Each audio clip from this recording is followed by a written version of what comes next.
Hey, welcome back. I've been spending some time on Reddit Knife Swap, and that's where this one came from. This is the Demco ED20.5 doing the honors of opening the package, which it just does so well. I know, I say it at the beginning of pretty much every video, except for the ones where I forget it and it's like sitting in another room or something. Let me just pull this over here real quick and make sure no sensitive information. Oh yeah, I'm very excited about this one. This one's not actually Reddit now I think about it. This one was on Reddit, but I actually got it on Facebook. But I did actually validate the buyer through Reddit, and I highly recommend, like, gotta be careful on Facebook. But this is a Brown Knives LHC-X. And if you, by now, you should have at least had an opportunity to see another LHC-X unboxing. These are no longer in production, but they are really cool knives. And man, I saw that blade and I could not say no. How mind-bending is that? Because when they do these Damascus, they're not all the same. You know, it's something to note is, you know, depending how they do it, you're generally going to see at least some variance in the pattern, if not significant variance. And this one is numbered. Is the number on these? It must be, maybe it's inside on this model. Okay, let's see if we can see it here. Blaine, WA, USA, LHC V2. Is the number on this model? Maybe not. Maybe it's only on the COA card on these. But I have its counterpart, not its counterpart, but I have one that's numbered almost like within two numbers. This one's number 264. And I think right here, I should start putting sticky notes on these Brown Knives packages because they all look the same. Yeah. I have number 262. Number 262. And this one's crazy. This one's got, oh God, I'm gonna forget the name of it again. Zirconium bolsters on it, which is extremely expensive, and, you know, wild pocket clip and everything. This is an extremely expensive one. Costs quite a bit more than that, like 30% more. Not, you know, this is also not a cheap one. You can get these, I think they were at the very bottom end, maybe $650 or $700. But they got their way all the way up to like $3 grand. This one's not $3 grand, but I think it was 1,800 new. But how wild is that? Kind of a raindrop style, but not. It's like a mixed. It's like a, I don't know how he does this. And then it's also mirror polished, which is crazy. Action, you don't even have to question with Brown Knives if they're going to be good on the action. I guess maybe if someone somehow like took it apart and abused it or whatever, maybe, but you pretty much know this is going to be amazing, assuming it's like pretty much like a new in-box example. You're going to get this kind of drop sheddiness. And I've never really, I mean, that's one of the smoothest that I've ever felt. Stoked to have it. So this one's the carbon fiber bolster, which looks great.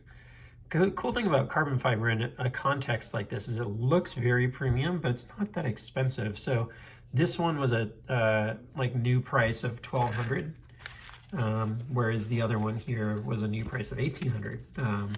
And they're fairly similar, right? I mean, there's some anodizing on this that this one doesn't have, you know, on the hardware and stuff, but he didn't charge that much more for that. They both have the Damasteel blade. It's really the bolsters are extremely expensive on this one, being zirconium. So really excited to have this one. That feels like a, you know, and I got this one. I paid not what it cost new, because these LHCs are not that bad right now. You can get them for below what Craig sold these for originally. But they are, you know, they're not way below, but this one, the guy really wanted to move, I guess. And it is a very reasonable price that I got on it. So I'm stoked. I mean, it is Beautiful, beautiful knife.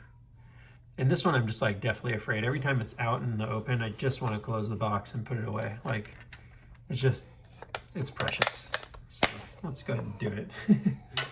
I have another LHC-X here. That's actually very similar. It doesn't have the Damasteel blade, but it has a fat carbon rather than carbon fiber. Both really nice, but it's not a Damasteel. So this one, I'd have to go double check if it was 750 or 850, maybe 850 on this one. I'd have to, I think it was 850 if I recall correctly.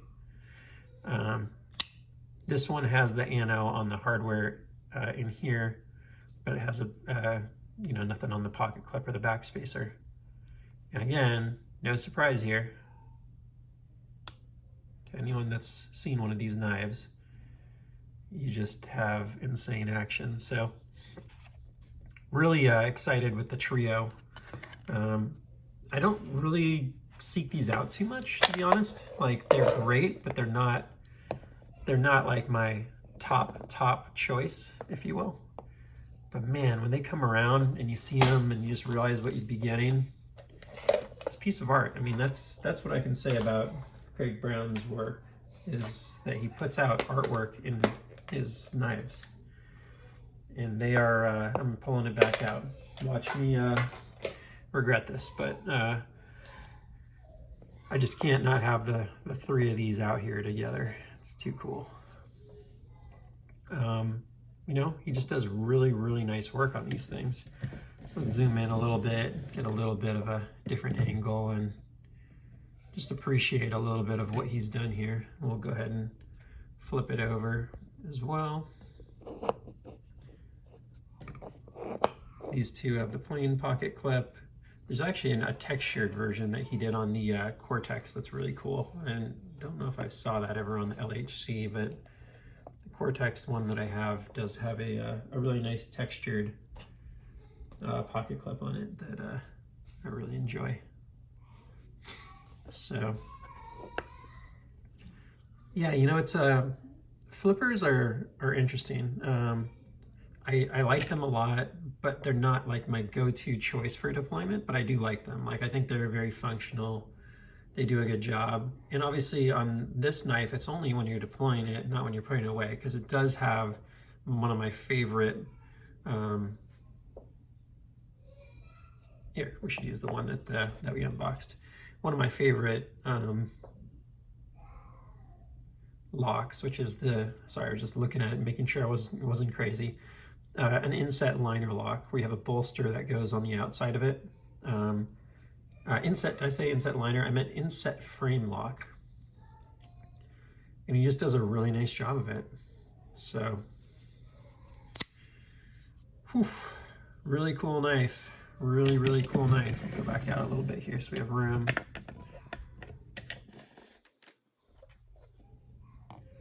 To get these out of here.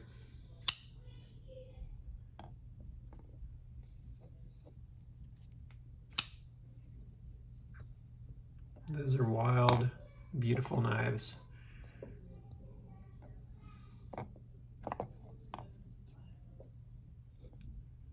Sort of running out of space with the blades out here. There we go. Let me see if I can adjust the camera so that you can kind of see them from a slightly different angle here. Pretty awesome.